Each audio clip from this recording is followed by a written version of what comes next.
Nëse kolla nuk ju le të flini natën dhe frymëmarrja ju duket gjithmonë më e vështirë, dëgjojeni këtë.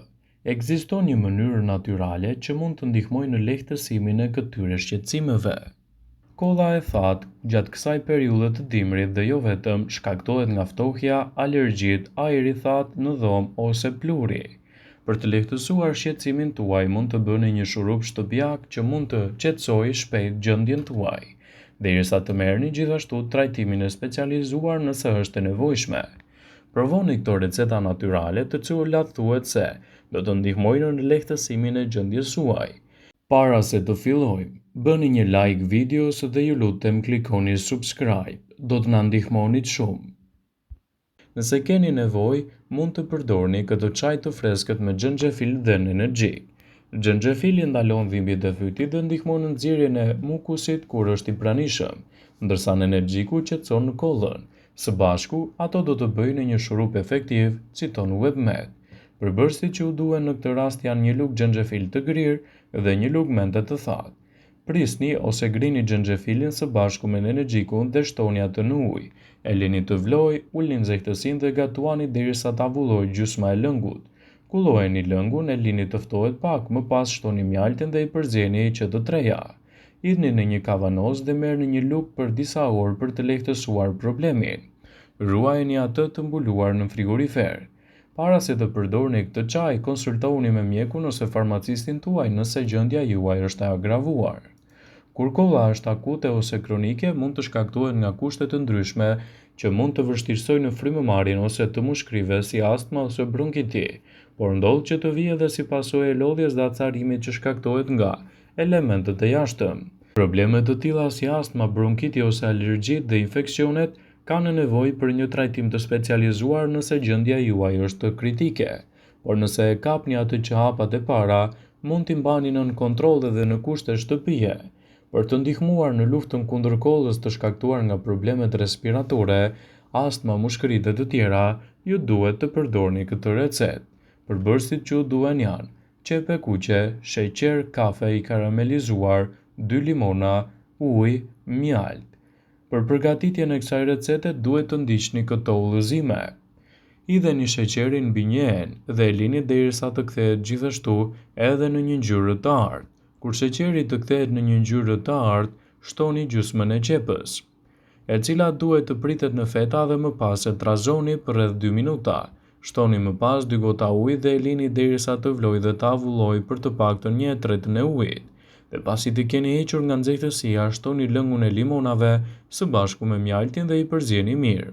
Përzierjen e mbani në frigorifer për një ditë pasi të keni hedhur në një enë qelçi me kapak. Përfitimet e kësaj recete janë gjithashtu mjaft të mira, falë elementëve që siguron vitamina C, kaliumi, kalciumi, zinku, fosfori dhe antioksidantët.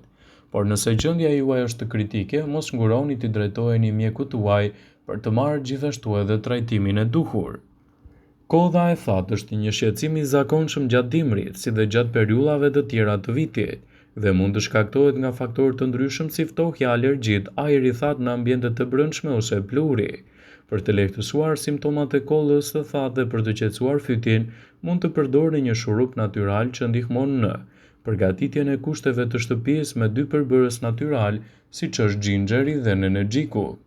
Xhinxheri është i njohur për vetitë e tij anti-inflamatore dhe gjithashtu rezultatet që do të merrni do të ndihmojnë në lehtësimin e dhimbjeve të fytyt dhe nxjerrjen e mukusit kur është i pranishëm, ndërkohë që energjiku është i efektshëm për të qetësuar kollën dhe për të relaksuar rrugët e frymëmarrjes. Kombinimi i këtyre 2 përbërësve krijon një shurup natyral dhe shumë efikas për kollën. Për të përgatitur këtë shurup do ju duhen 3 lugë xhinxher të grirë, një lugë energjik të thatë. Grini ose prisni xhinxherin dhe bashkoheni me energjikun e thatë. Shtoni përzierjen në një enë me ujë dhe e lini të vlojë. Sapo të marrë val, uleni nxehtësinë dhe e lini të ziejë për disa minuta derisa gjysma e lëngut të avullojë. E kulloni përzierjen dhe e lini të ftohet pak. Kur temperatura të jetë e pranueshme, shtoni mjaltin dhe i përzieni që të trejë plotësisht derisa të treten. Më pas mund ta mbani këtë shurup në kavanoz të mbuluar dhe e mbani në frigorifer. Merrni nga një lugë çdo ditë disa orë për të lehtësuar kollën dhe për të qetësuar fytyn. Kjo është një mënyrë alternative e cila mund të ndihmojë shumë në rastin tuaj gjithashtu edhe për të qetësuar gjendjen tuaj. Shumë persona jetojnë jetën e tyre me mushkëri të shëndetshme, por më pas ata pengohen nga problemet e frymëmarrjes, ndërsa ka dhe ata të tjerë duanpirës që kanë mbi 45 vite që konsumojnë duan dhe nuk kanë asnjë shqetësim. Nuk ka asnjë mister se sa një dietë për 3 përbërës të cilët mund të pastrojnë mushkëritë tuaj dhe disa hapa të thjeshta që mund të ndiqni për të relaksuar gjendjen tuaj. Para së gjithash, shmangni çdo lloj ushqimi me origjinë shtatëzore përpara se të filloni të pastroni për të paktën 2 ditë mushkërinë. Produktet me origjinë shtatëzore mund të ndryhyjnë në procesin e detoksifikimit, duke qenë se ato asimilohen nga trupi më ngadalë. Trupi ka nevojë të lirohet nga toksinat e krijuar edhe nga ushqimet me origjinë shtatëzore shumë më përpara se të fillojnë të pastrojnë mushkëritë.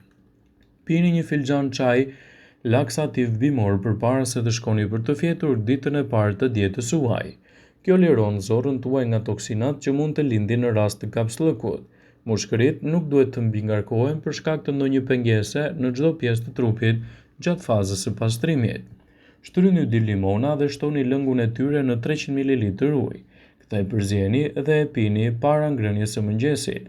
Kjo do ju ndihmojë të tresni ushqimet për të rigjeneruar mushkëritë. Pini 300 ml lëng qitroje pas dite. Nëse nuk ju pëlqen era e lëngut, mund ta avulloni dhe në një shishe me ujë të zvogëloni edhe lëngun dhe të shtoni lëng ananasi. Këto lëngje përmbajnë antioksidant natyral që mund t'ju ndihmojnë për një sistem të shëndetshëm të frymëmarrjes. Pini 300 ml lëng të pastër karote midis mëngjesit dhe drekës. Ju duhet të pini 400 ml lëng frutash të pasura në kalium kur të darkoni. Kaliumi është një substancë e fuqishme që vepron si një tonik për pastrim, por nëse merret në formë të lëngshme, ju mund të shtrydhni edhe karrota, selinoz, spinaq dhe majdanoz. Ky lëng jo vetëm që është i mirë, por do të ndryshojë edhe jetën tuaj. Pini 400 ml lëng boronice përpara se të shkoni për të fjetur. Kjo ndihmon për të luftuar bakteriet të cilat gjenden në mushkëri dhe mund të shkaktojnë infeksione. Boronica përmban antioksidant të mirë. Lehtësoni trupin tuaj dhe bëni ushtrime fizike. Bëni një banjë të nxehtë për 20 minuta çdo ditë. Është e rëndësishme sepse i lejon trupit të nxjerrë toksina nëpërmjet lëkurës dhe djersitjes. Një herë në ditë bëni një ecje të shpejtë. Ecjet ju sjellin shëndetin e mirë të mushkërive. Kur ecni, përpiquni që të keni vëmendjen te frymëmarrja e lehtë dhe e plotë, dhe kjo do ju qetësojë. Bëni avull. Hidheni në një enë me ujë të nxehtë 5 ose 10 pika vaj esencial eukalipti dhe merrni frymë me një peshqir mbi kokë sipër ujit të nxehtë derisa ai të ftohet. Vetit e mira të vajit të eukaliptit do të çlirojnë mushkëritë nga myku. Ndërkaq mund të jenë disa gjëra që këto nuk mund t'i përmbushin ose mund të bëni edhe ndryshime në dietën tuaj.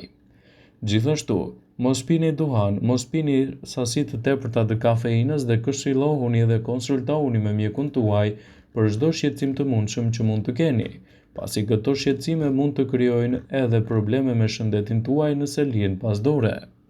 Papastërtitë, zakonet e këqija dhe mjedisi rreth nesh janë gjithashtu arsyet pse mund të kemi probleme me mushkëritë. Rreth 65 milion njerëz vuajnë nga sëmundjet pulmonare kronike, prandaj është e rëndësishme të kujdeseni për shëndetin e tyre dhe të konsultoheni me mjekun. Me pak përpjekje mund t'ja dilni nëse zbatoni si duhet detoksin e mushkërive, citon WebMed. Konsumoni lëngje që pastrojnë organizmin. Duhet të dini që ndryshimi i mushkërive nis nga 2 deri në 3 muaj pasi të keni marrë regjimin.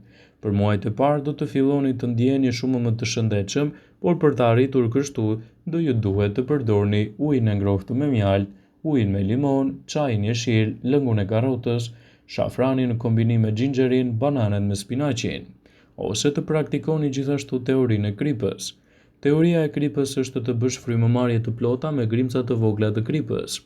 Quhet haloterapi dhe është një alternativë shumë e mirë për probleme si astma, bronkiti ose kolla. E këshillueshme është tek kripa e Himalajës. Gjithashtu bëni dushe të ngrohta jo më shumë se 3 herë në javë. Për të marrë frymë lirisht mund të praktikoni gjithashtu dushet e ngrohta 2 ose 3 herë në javë, mjaftueshëm për të shmangur problemet tuaja të lëkurës. Vëmendje. Ju bëjmë dije se informacionet në këtë video kanë për qëllim që të plotësojnë, të mos e zëvendësojnë në këshillat e mjekut tuaj ose të ofruesit të kujdesit tuaj shëndetësor dhe nuk kanë për qëllim që të mbulojnë të gjitha përdorimet e mundshme, masat paraprake ndër veprimet ose dhe efektet e tyre negative për shëndetin tuaj. Pasi ta dëgjonit këtë video, do ju ftoja t'i bënit like dhe ta shpërndanit atë në profilin tuaj në mënyrë që të informohen dhe miqtë e tu.